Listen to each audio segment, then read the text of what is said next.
Hello guys, जो आज का हमारा टॉपिक है वो cells, EMF and potential difference है ना। तो सेल्स, ईएमएफ और पोटेंशियल डिफरेंस, इसमें हम कुछ टर्म्स पढ़ेंगे। जैसे एक होता है इंटरनल रेजिस्टेंस, एक होता है आपका टर्मिनल वोल्टेज और एक होता है ईएमएफ। और ईएमएफ और टर्मिनल वोल्टेज में थोड़ा सा फ़र्क बताऊं आपको। जैसे अब एक बैटरी ले गए मार्केट से, है ना, ये बैटरी है 12 वोल्ट की, ठीक है। तो ये तो आपका होगा ईएमएफ, पर ये देता कितना है, 10 वोल्ट, है ना। तो ये हो गया आपका इंटरनल टर्मिनल वोल्टेज। अच्छा एक बात बताओ, लेके आप 12 वोल्ट की बैटरी है, दे 10 रहा है, बाकी 2 कहाँ जा रहे हैं। अच्छा आपको एक बात पता है, potential difference is a form of energy. मतलब पोटेंशियल डिफरेंस भी एक टाइप की एनर्जी ले सकते हो आप। क्यों? जो पोटेंशियल एनर्जी होता है Q इंटू वी। तो पोटेंशियल को भी एक एनर्जी की तरह ही ट्रीट कर सकते हो। मतलब पोटेंशियल डिक्रीज हो रहा है, इसका मतलब एनर्जी डिक्रीज होती है। यार ऐसे ही तो होता है। आप आगे पढ़ोगे, जैसे किसी रेजिस्टेंस के अक्रॉस जाते हो तो पोटेंशियल ड्रॉप होता है, वहाँ पर डाउन हो जाए पोटेंशियल। क्यों होता है? ऑब्वियस सी बात है यार, वो बल्ब जल रहा है, कुछ तो एनर्जी ले रहा होगा ना। तो एनर्जी लेगा तो एनर्जी कम होगी, इस वजह से पोटेंशियल डिक्रीज हो जाता है। तो जो आपका पोटेंशियल है वो डिक्रीज हुआ है, इसका मतलब क्या है, कहीं ना कहीं एनर्जी गई है। वो कहाँ गई है? असल में आपका जो सेल होता है उसमें भी तो इलेक्ट्रोलाइट ही सेल, इलेक्ट्रोलाइट केमिकल ही होता है। तो असल में जो उसका एक इंटरनल रेजिस्टेंस होता है, मतलब खुद का कुछ रेजिस्टेंस होता है जो उसको कंज्यूम कर लेता है ना। तो हम सब बोलते हैं इंटरनल रेजिस्टेंस, ठीक है। तो हम पढ़ते हैं क्या होता है, कुछ टर्म्स पढ़ लेते हैं।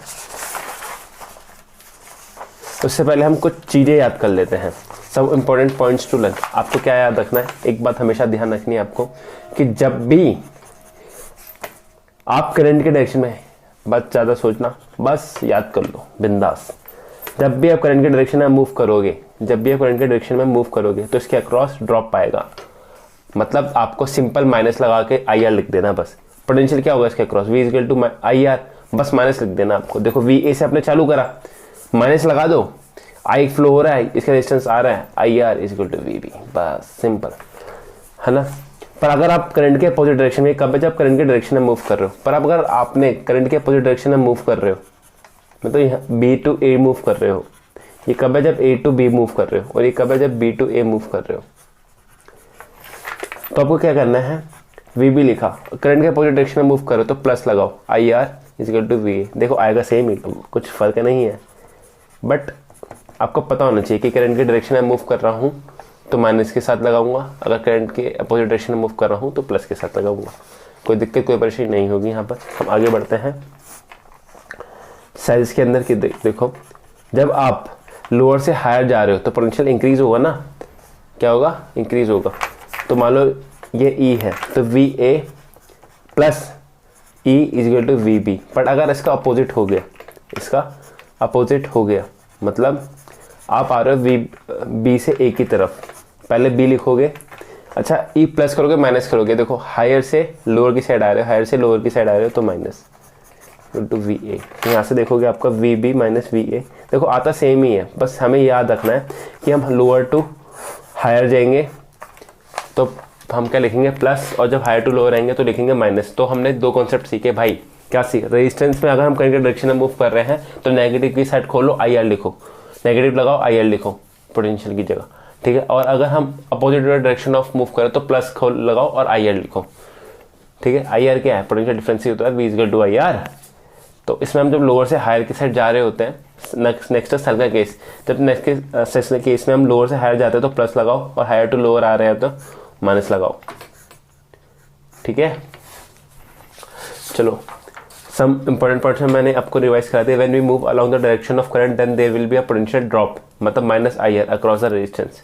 तो यहाँ पे लिखा VA minus IR equal to VB, सब मैंने आपको पढ़ा दिया। अब EMF क्या होता है, द पोटेंशियल डिफरेंस। अच्छा EMF मैं आपको पढ़ाऊंगा अभी, उससे पहले कुछ और चीज़ें देख लेते हैं, आपको थोड़ा समझ आ जाएगा अच्छे से। चार्जिंग डिस्चार्जिंग का केस होता है। एक होता है चार्जिंग, जब यहाँ पर पढ़ा रखा है मैंने, चार्जिंग होता है डिस्चार्जिंग। देखो चार्जिंग केस में क्या होता है कि जो करंट है वो आपकी बैटरी को चार्ज कर रहा है, मतलब करंट जो होगा वो बैटरी की तरफ आता हुआ देखेगा, इन द सेंस वहाँ से सप्लाई नहीं होगा, उसकी तरफ आता हुआ देखेगा। ये बैटरी को चार्ज कर रहा है, ठीक है। अब ये हायर है, ये लोअर है, अब मैं VB से मूव करना चालू करता हूँ, ठीक है। करंट के डायरेक्शन में मूव कर रहा हूँ तो वी बी, फिर ये आया था माइनस आई आर, ठीक है। फिर हायर से लोअर की साइड जा रहा हूँ तो प्लस ई है minus E is equal to V A. तो यहाँ से आपका आ जाएगा वी बी, देखो सॉरी मुझे यहाँ पर देखो आप बी से ए की साइड मूव कर रहे हो तो करंट के डायरेक्शन में मूव कर रहे हो आप, तो पहले लिखोगे वी बी है ना, फिर आई आर माइनस के साथ, अब हायर टू लोअर मूव करो तो minus is equal to V A. तो V B minus V A आपका क्या आ रहा है, ई प्लस आई आर, ठीक है। तो अब क्या देख पा रहे हो, देखो ये सेल लेके आए तुम, आप लेके आए 12 वोल्ट का, है ना, पर ये दे क्या रहा है V B minus V A, मतलब डेल्टा वी क्या दे रहा है, ई प्लस आई आर, मतलब ई 12 वोल्ट प्लस समथिंग, मतलब कुछ ज्यादा देगा 12 से। ये कब पॉसिबल है, जब उसे कोई एनर्जी ट्रांसफर कर रहा हो, मतलब चार्ज हो रहा हो, है ना। आप सेकंड केस पढ़ते हैं जब आप लेके कुछ और आते हो और देता कुछ और है वो, मतलब दे तो यहाँ पर भी कुछ और ही रहा है, मतलब लेके ज्यादा गा रहे हो, दे कम रहा है, घपला हो रहा है, बीच में करप्शन हो रहा है, भैया माल खा रहा है तुम्हारा कोई।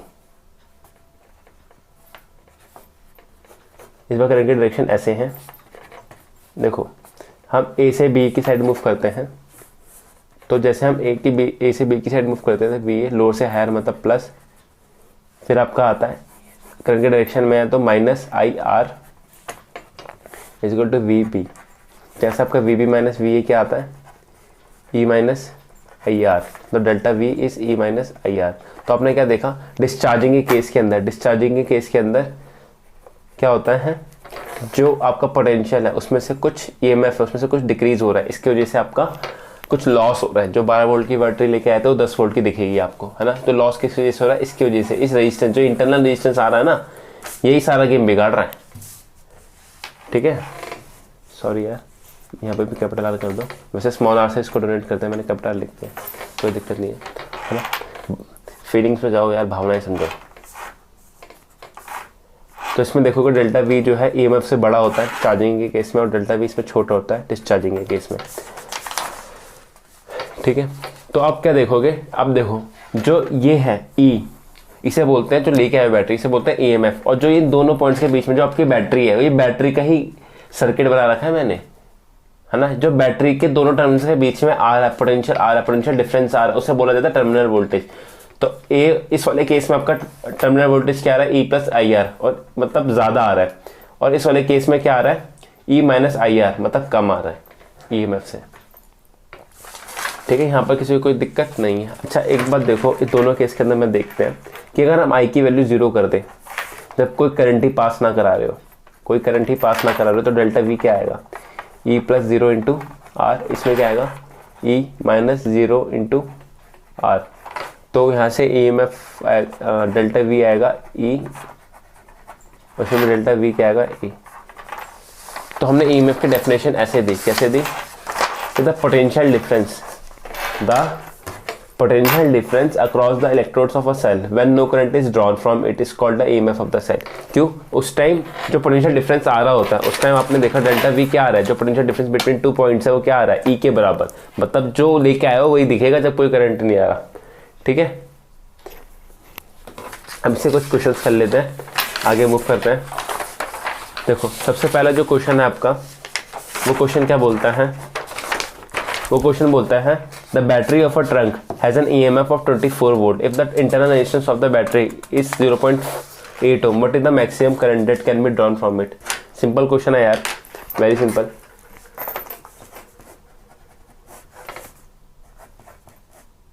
Battery of trunk has EMF, internal resistance कितना दे रखा है, 0.8 ओम, और ये देखा 24 वोल्ट, है ना। कोई एक्सटर्नल रेजिस्टेंस, ये एक्सटर्नल रेजिस्टेंस है।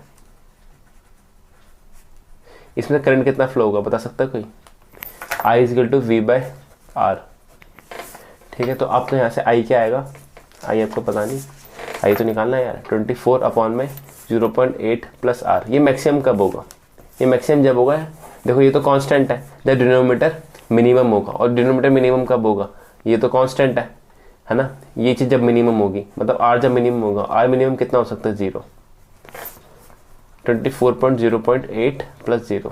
तो आई मैक्स क्या आएगा आपका, जितना मैक्सिमम हो सकता है, T4 डिवाइडेड बाई 0.8 मतलब आपका 30 ampere. Option A is correct. Next है, a battery having 12 volt EMF and internal resistance 3 ohm is connected to a resistor. If the current in the circuit is 1 ampere, then the resistance of the resistor and lost voltage of the battery when circuit is closed. क्या बोल रहा है वो? एक battery है जिसकी EMF है 12 और उसका इंटरनल रेजिस्टेंस है 3 ohm। उसे हमने कनेक्ट करा एक रजिस्टर के साथ, है ना। हमें एक तो निकालना है, क्या निकालना है? रेजिस्टेंस निकालना है, रजिस्टर का जो हमने एक्सटर्नल कनेक्ट कर रखा है, और लॉस्ट वोल्टेज निकालना है कि जब हमने सर्किट क्लोज कर दिया, मतलब हमने भाई कोई अप्लायंस लाए हैं, है ना, कोई अप्लायंस लेके आए हैं, तो कितना खा रहा है, मतलब जो खा रहा है उसी को तो हमने लॉस्ट करा भाई। 12 वोल्ट की बैटरी लाए और किसी के आगे किसी बल्ब में लगा दिया, छोटा सा बल्ब में लगा दिया, वो जला, तो वो जो पूरी बैटरी का पोटेंशियल डिफरेंस है कहाँ जा रहा है? सारी एनर्जी किस में जा रही है? बल्ब में। तो जो उसमें ड्रॉप आएगा वो किस वजह से आएगा? उस बल्ब की वजह से। तो चलो देखते हैं। इसने बोला है हमसे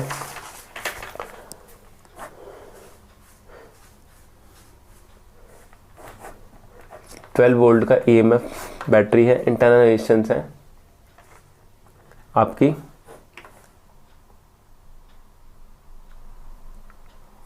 3 ohm, इससे करंट पास हो रहा है 1 एम्पेयर। अच्छा, हमें तो वो भी दे दिया। हमें दो चीज़ें निकालनी है, एक तो इस एक्सटर्नल रेजिस्टेंस की वैल्यू कितना है और इसके अक्रॉस कितना पोटेंशियल ड्रॉप आ रहा है, मतलब कितना पोटेंशियल लूज हो जा रहा है, मतलब लॉस्ट हो जा रहा है। तो आई की वैल्यू आपकी 1 एम्पेयर। तो ये वैसे होगा क्या? वो आपका होगा 12/R+3, ये होगा V/R। V/R इक्वलेंट यही होता है ना भाई। तो यहाँ से ये 1 है, ये हो गया 12R+3 इक्वल टू 12, यहाँ से R आ जाएगा 9 ohm। ठीक है, R की वैल्यू 9 ohm हो गई। तो हम करंट यहाँ से फ्लो हो रहा है 1 एम्पेयर। ठीक है, तो अभी हम निकाल सकते हैं V, इसके पोटेंशियल लॉस वोल्टेज कितना होगा? V equal to IR। तो 1 × 9 मतलब 9 वोल्ट। ठीक है, तो हम नेक्स्ट क्वेश्चन की साइड मूव करते हैं। इसमें हमने कॉन्सेप्ट क्या सिखाया? कंसेप्ट कुछ नहीं है, बस जो लॉस वोल्टेज होता है, किसी के क्रॉस पोटेंशियल ड्रॉप आया है तो वो क्या होगा? IR के इक्वल। आई अगर हमें दे रखा है, R दे रखा तो हम निकल जाएगा। इसमें हमने I दे रखा था, R हमें निकालना था। हमने R कैसे निकाला? सिंपल तरीके से भाई, I इक्वल टू V/R। बस कॉन्सेप्ट तो दो ही यूज हुआ है, V इक्वल टू IR, है ना। कॉन्सेप्ट दो भी क्या, एक ही यूज हुआ है, V इक्वल टू IR। बाकी सब तो यार ईजी है। ठीक है, अब नेक्स्ट क्वेश्चन की साइड मूव करते हैं। वो क्वेश्चन क्या है? When a current of 2 ampere flows in a battery from negative to positive terminal, the potential difference. कोई इजी क्वेश्चन देखो, इससे पहले वाला कर लो, ये थोड़ा इजी है। A battery of EMF 15 volt, internal resistance 4 ohm। क्या क्या दे रखा है उसने हमें? उसने हमें बोला है कि भाई ऐसा है, सॉरी इस पेज की जरूरत नहीं है, चलिए निकल लेते हैं। एक बैटरी है भाई, ठीक है भाई, कोई दिक्कत नहीं है भाई। बैटरी है भाई, 15 वोल्ट की है भाई, कोई दिक्कत नहीं है भाई। उसका इंटरनल रेजिस्टेंस कितना है? ये हमें EMF की वैल्यू दे दी। इंटरनल रेजिस्टेंस कितना है उसका इंटरनल रेजिस्टेंस R की वैल्यू दे रखी है आपको 4 ohm। If the current in the circuit, current पूछ रहा है हमसे भाई, कोई दिक्कत भाई? पूछने दो भाई, उसकी मर्जी, जो मर्जी पूछे, हमारा काम है आंसर करना, उसका मुंह बंद करना। तो यहाँ से 2 एम्पेयर करंट पास हो रहा है।